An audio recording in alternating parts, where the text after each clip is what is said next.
When it came time to put up or shut up, Chucky Schumer shut up. He caved and voted for cloture and for the continuing resolution to keep the government open. And only 10 other Democrats joined him. So why did he cave? Stay tuned. Hey, before we begin, I'd like to ask you for a favor. Please like, comment, share, and subscribe. This really helps us grow the channel and keep getting the message out. You know, Schumer is known for keeping his caucus together.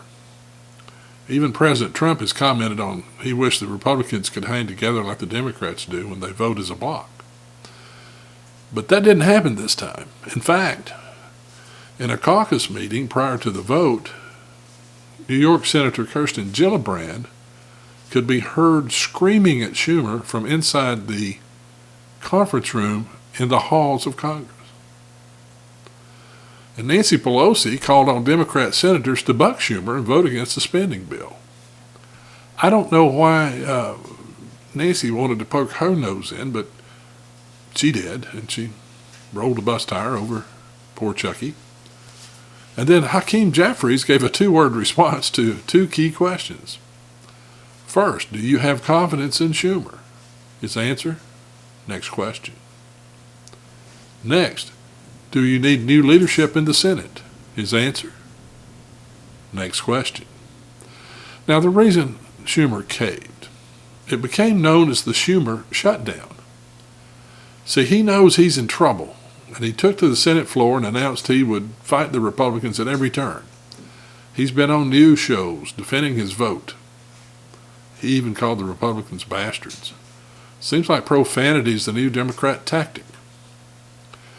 Take a look at the following clip from MSDNC and notice the look on Schumer's face. I think he knows his days in leadership are numbered.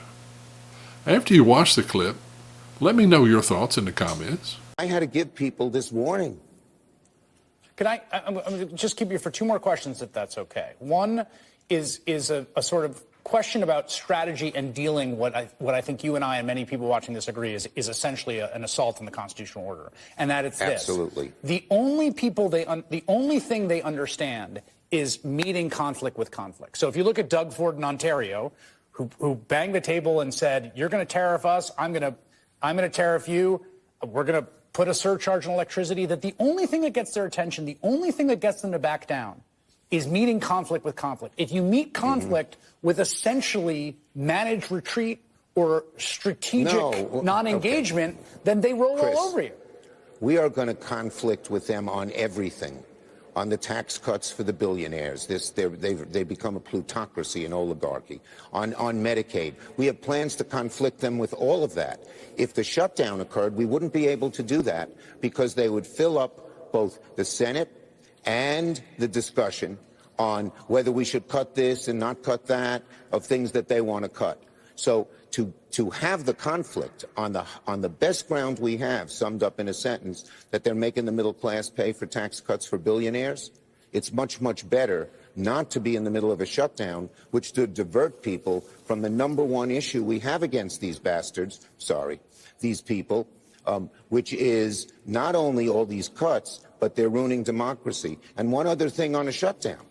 On a shutdown, the courts could close or at least be totally disabled.